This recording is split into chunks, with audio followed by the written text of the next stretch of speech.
Hey everybody, welcome to the November podcast. My name is Andrew. Today I've got Andrew from R-Cade in Glasgow, and he is joining me social distance style from his home. Thanks for coming, man. No worries. Thank you for having me, Andrew. Thank you. That's awesome. So basically, I came across R-Cade. I've been past that about a million times. I've never ventured in. I do apologize. That's all right. But definitely will as soon as this whole chaosness kind of finishes and ends.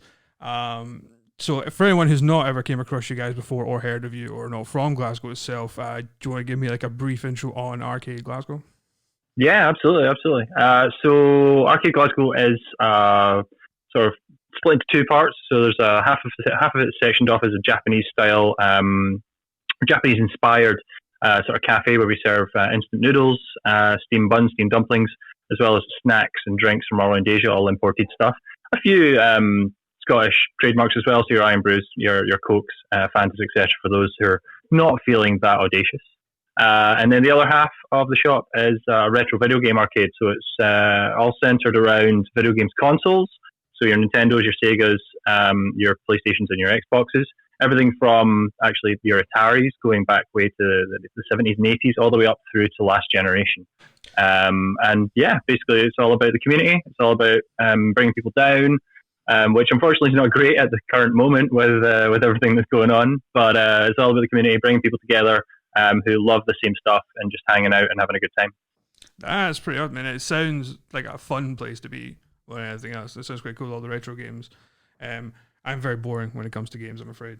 I think I've had like a PS1 and an Xbox my entire thing. And I did try online gaming once, like with the PC, and it was just, no. No, I'm not. Not for everybody, man. No. I mean, the whole thing is it's about the community. So it's about you don't even have to be into video games. You know, we've got tabletop games and card games, and people just sit and chat and talk about movies and music and everything. You know, it's all about the community for us. So that's pretty awesome. Is that, I'm guessing, obviously the collection of stuff behind you from there? That's kind of the store, but the store's like 10 times 100. This is like a condensed version of the store. So we've got some of our board games that we play in the house. We've got Jeff Hardy randomly. We do have some wrestling love in the shop as well. So there's lots of that kind of stuff. There's posters for all the different things that we support, all the different guys that we love. Kiltopia, one of the graphic novels up there. We love those guys. And yeah, it's just knickknacks. It's just geek culture as a whole, really. Awesome, man. So I suppose, as obviously talking about the shop, telling everyone what it is, and it sounds great. Like a lot of people at the moment, we are in a bit of a shit show of a situation where you're having to close doors. How is that? How has that affected you so far? Like, what's been happening on your end? I mean, when everything started kicking off around about March, we took the responsible decision to sort of shut off the arcade so that people weren't allowed in. That was roughly the last couple of weeks of March. We kind of tried to move into sort of a retail space instead. So instead of being a place to hang out, we decided we'll try and still sell the stock we've got. And we do like pre-owned consoles and pre-owned games as well. So we kind of turned into a retail space for a couple of weeks just to try and ride it out a little. But then it just got so much worse that we decided that's it. We have to shut up. And social distancing was top of the list at that point, and we had to say no. Okay, we're going to close our doors, and that's been nearly 7 weeks now, I think, since that happened. So yeah, it's been mad. We've basically been just nothing. It's just the store's been sitting there empty, doing nothing for the last 2 months. How have you kind of work? I suppose like your brand wise, how have you adapted that to like online things, or have you managed to keep it? You know, people knowing who R-Cade Glasgow is through certain ways, or like I see you got like live streams and stuff like that, or gaming, or yeah. I mean, we've always been big on social media. It's one of the most important things for us. I mean, I grew up through all the stages of social media. I mean, I started on MySpace, Bebo, moving through to Facebook, Twitter, everything like that. You know, so MySpace so well. Yeah, right. So social media has always been one of the big cornerstones of our business, and as a brand, I don't know how any company can survive without social media. And so we've always had a sort of a nice foundation in terms of the amount of followers we've had on those kind of things. And so When we decided to shut the doors, it was all about trying to maintain that community with everyone, but in an online sense. So, keeping everyone updated on social media by doing regular posts on Facebook, Instagram, etc. And then sort of what we started to try and do was recreate some of the experiences you would have in arcade, but not face to face, in a virtual sense instead. So taking all the events that we did in terms of card games like Cards Against Humanity, for example, or Guitar Hero, or just the video games that we play in general, and putting them on Twitch, putting them on Mixer, putting them on YouTube, so that people could still try and communicate with each other and have a good time, but without having to be with each other, basically. No, that sounds like the best, especially when you're kind of involved with games and stuff like that. Anyway, you're set for that. Like a lot of people who'd be visiting your store are probably already there. They're probably already on the platform. It's just an easy, not the greatest switch, not the most ideal switch, but it's like the best one in the situation. Exactly. With the size of shop, how many people did you have kind of like working there? Did you have like quite a big team that's at R-Cade? Ironically, for the last, so we opened January 2018. Cool. So we hit our 2-year mark in January of this year. And at that point, we decided, as it was coming up to that in December, we decided to take on a couple of new staff members. So there was 3 of us originally. There was 2 of us originally, myself and my partner Michelle. Sam, our 3rd member, he came on about 9 months after we opened. And then just at the start of this year, we took on 2 staff members, Nadia and Lewis. It was perfect timing for them because they were still in the probationary period when everything hit. I was like, oh man, I couldn't have timed that any worse. So, but there's 5 of us at the moment. We're a good team. I like to divvy up everything to everyone, so we all take care of different parts of the online experience each. And we've been building up our Discord, which has been really good fun. Getting all the regular customers that we usually have in store onto Discord and chatting away and stuff like that. So there's 5 team members, and we all have different strengths, which is the best part, I think. So we can all take a different part of what we need to do and run with it. Sure. No, I mean, you've kind of reintroduced me to Discord a little bit. I'm still, as with the fumbling earlier, still trying to figure it out and get it working properly. No doubt I've missed something. No, that's pretty cool. I see, obviously, with a lot of small businesses that are happening, the way the COVID's affecting it right now, and the government's coming in and offering the help and whatnot. I mean, I know a few independent people that are doing like a few cleaners and things like that who have been in business for a couple of years, who have then been told they're not eligible for a lot of the help for one thing or another. And they told me that the amount of times they've had to go through the website, they've had to go through the portal for the online, for the government website, has been just a nightmare, if anything else. Have you found it, as the business owner, quite an easy transition to get the help that should be on offer to you? Or is it kind of just as difficult? It's been so. It's not been too bad. In terms of the first thing that we heard about when they were also doing announcements for all the government backing and help they were going to be giving out was VAT help, and that was a bit disheartening because it's not so much about, it doesn't really help the businesses at all in terms of VAT, because all they're doing is deferring the VAT payments so that you don't have to make any payments until I think it's the next tax year. We just registered for VAT because we're quite a small business, so we only just about hit the threshold later last year. So VAT is still quite new to us. We're not really affected by it that much, but the whole deferment of payment, it's not going to make any difference to us whatsoever. The second thing that they came out with was the grants. So there's a small business grant which we applied for, and the government got back to us. It was pretty simple online. I went through the government website to do it, did it myself, and within a couple of weeks they confirmed in writing that we were getting the grant. So that helped us out a little, but apparently they got our bank details incorrect and sent the payment to a different bank. But eventually, we eventually got it sorted. But it's not too bad. The most difficult part, though, is probably in terms of employees, and basically everyone's furloughed at the moment. If you're being kept on if you're lucky enough not to be let go by your work, then a lot of companies are furloughing their employees, and the government are paying 80% of the wages for those furloughed employees, and that process is remarkably difficult. Trying to go through the HMRC website has been so difficult, and they've messed up the dates with that one with me as well. So I'm still chasing them up and trying to get someone on the phone to fix it. So it's not been fun. It's got to be said. For somebody who's like a small business like yourself, I can't imagine how difficult that must be just to be heard, especially to HMRC, and get everyone through. Have you managed to get everyone on like the furloughs, get them sorted? Are you still fighting that? It's I think I'm lucky because I only have 5 staff, so it's been a bit simpler for me in terms of just the calculations alone. But it can be difficult to be heard as the little guy. All the government are caring about the big giant businesses and making sure that they don't go under, because they say that they are the backbone of the entire all finances in the UK, in terms of trying to keep money rolling. So for small businesses, it's really easy not to be heard, but you just gotta keep shouting at them, and don't let up. It's the only way that they can't ignore you. So that would be my advice. If you're a small business and you're having trouble, just keep pushing them until you get what you should be getting from them. Absolutely, man. That's great advice. So trying not to kind of, it is a crap situation at the moment, but looking forward, obviously with social distancing and whatnot, do you have a large shop with lots of space and lots of floor space where you can fit tons of people in it, 2 meters apart with all that? No, unfortunately not, Andrew.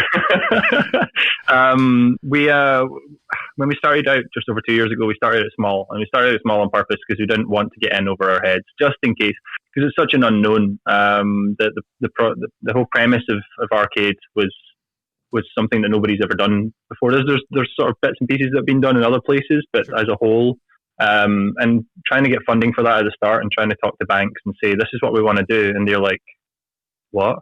What is that? And even now, trying to explain to someone who's never been to R-Cade before what it is really difficult. So we started small on purpose. We've our unit at the moment at 146 Salt Market is roughly 50 square. I get this right. I always get this wrong. 50 square meters. Yeah. So it's quite small. We've done a lot with it. We've packed a lot into it. So there's so much there. But I mean, max capacity for the venue is probably about 25 people at the most, and that is uncomfortably squeezed. So and that's like a 2 meter distancing. Yeah, that's a normal day. It's not going to happen. I mean, again, the other point is it's a community based thing. So we have the cafe area where it's the giant table and everyone sits around the table and plays games together. And then in terms of the arcade, it's quite pokey, because it's all about playing video games with other people. It's that local multiplayer thing. So social distancing doesn't sit well with that at all. So I don't think, looking to the future, it's going to be difficult for us to open back up until all restrictions are completely lifted, to be honest. Even in a semi quarantine state, we still wouldn't be able to run the way we used to. So it's difficult to know when we'll be back, or even if we can come back this year. It's going to be difficult. Or even just come back as the way it was. I suppose if you did want to come back in any way, you would have to reformat everything. And yeah. Sorry, no, go for it. Sorry. No, you go. What were you going to say? No, it's just like, even like the kind of you were saying before, but the retail side of it, that a couple of customers at a time, if that was something, or I think you did, like, was it like a delivery service you had for a while? Yeah, we so when we changed to a retail sort of outlay just before we closed, we basically just set up shelving system, and it was a maximum of 3 people in the store at any one time, and we sort of set a time limit as well, so you couldn't spend any more than 15 minutes in the store. Right. Because time is, as well as spacing, time is something that people don't take into account. You can't spend too long in an enclosed space with a person, let alone be within 2 meters of them. Even if you're 10 meters apart, if you're still in the same room, you can't spend too long there. It's too risky. So when we set up a retail space, it was restricted. But it's difficult. Even at that, we're not really that kind of regular retail space. So like your corner shops or your Tesco's, your Asda's, they're the kind of places you're always going to go to. But for us, we're quite a destination store. So it's you have to be wanting to go there for a reason. You want to come to us for a reason. So it's being a retail space, it's going to be difficult. Sure. No, it makes sense. But you guys kind of, it's like I'm gonna picture this well because I was looking through the website before, and I haven't been in the shop, which I'm kind of really annoyed about now. But it was it like a Japanese products? Definitely. I mean, the noodles, they're all imported from all around Asia. So you're talking Japanese, Korean, Chinese. There's some Southeast Asian in there as well, with some Malaysian and some Indonesian products. So it's really niche stuff. It's you have to be going out your way to come to see us if you want that stuff.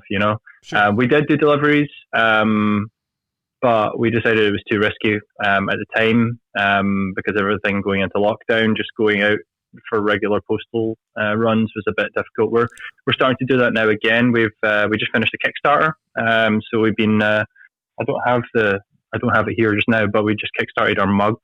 So we've been doing our merchandise thing because we do merchandise since we started. We did postcards, badges, posters. We've now just done mugs and coasters. So merch might be a saving grace for us, but it's not anywhere near lucrative enough as it was as having an actual place for people to hang out. Sure. No, absolutely. How speaking of, obviously you got the merch and whatnot, and you've got your you got a dedicated fan base online through social media. How good has your community been since the kind of lockdown of all of this? Like I mean, have they kind of rallied up and supported as soon as you get the kicks? I mean, how quick did the Kickstarter reach its goal? I mean, was that not quite? It was really quick. The community's been amazing. Like our regulars, the people that know us, the people that come into the store all the time and hang out on a weekly, if not daily basis sometimes, they've been amazing. They've been supporting us since we announced that we were closing our doors. Even people so we get a lot of tourists into R-Cade. So as soon as somebody comes into Glasgow, one of the first things they search for, if they're kind of geek oriented, is an arcade. So we get a lot of tourists come in. So we've had people from like Canada, Australia, California, like America, everywhere. They've all been messaging us and asking how they can help as well. So the community's been absolutely incredible. So many people have helped us out. The Kickstarter funded within, I think it was 48, if not 72 hours. So it was the first sort of 2 or 3 days we funded our Kickstarter. That's pretty cool. It was really, really good. So the community's been amazing, and thank you to all of them. It's I'm not the kind of guy that likes taking things for free, and I always feel so guilty like doing that. Like whenever everybody donates anything, I'm like, oh god. But they've been incredible, and thank you to everyone. I think a lot of people could probably, if they know you quite well, they can realize that, and that's probably why they're happy to help. Yep.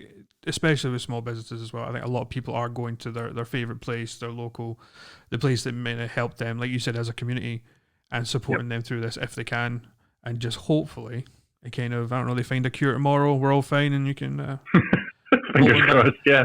In the ideal world. Okay, so where can people find you then online? If they can't find you in the stock market, where can they find you now? So online, sorry, we've got our main website. So rcadeglasgow.com. R-Cade, of course, without the A at the start, so just R-C-A-D-E, Glasgow.com. That's our main site. You'll find all the sort of history of us and what we've been doing over the years. If you are on social media, if you're on Facebook, Twitter, Instagram, YouTube, and Twitch, I try to keep everything really uniform. So if you just search for R-Cade Glasgow as one word, without the A at the start, just R-C-A-D-E Glasgow, you'll find us on all of those. Our name is the same on everything. I've been really, really strict about that to make it easy for everyone. And Michelle's actually going to be launching our new Patreon on June 1st. So again, I think it's just R-Cade Glasgow in there too. So if you're on Patreon, if you want to support us, that's the easiest way to do it. We're going to be doing a tiered system where you get rewards for donating every month. Awesome. That seems to be the way forward for a lot of people. So is the subscription stuff, the online stuff, especially with the rewards if you can't do it. That's pretty awesome, man. So do you stream every night? At the moment, no, because I need my own life. Yeah, agreed. Yeah, especially. It's a discussion we had not long ago. It's like streaming video games and actually playing video games are two very different things. If you stream video games, you've got to entertain. You've got to be switched on. You've got to be constantly thinking about the viewer and being as positive and funny and entertaining as possible. So at the moment we're streaming 5 days a week. 4 or 5 days. The fifth day kind of depends on the week, but I've got the whole team going on. So both myself, Michelle, Sam, Lewis, and Nadia, all 5 of us we're all doing different streams over the week. After 6 o'clock every night, Monday to Friday at the moment. Sometimes on a Saturday as well. Awesome.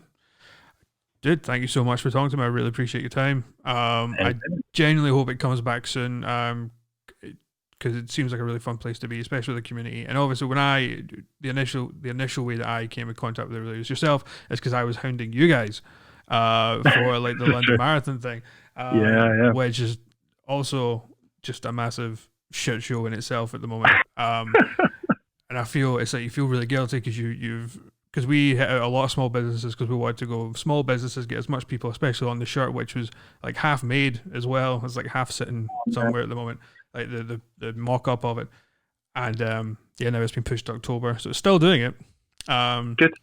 We will hopefully be bigger and better with it. But yeah, hopefully this will all pass, man, and it'll get way better. But I thank you. Do you want to add anything? Do you want to plug anything else?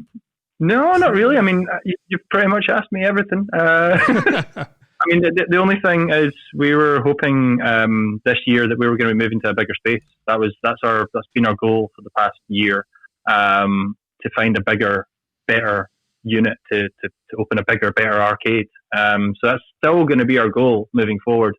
So whether or not we open back up where we were, or whether we open in a bigger place, any help, for us to build the community and give everyone an amazing place to be.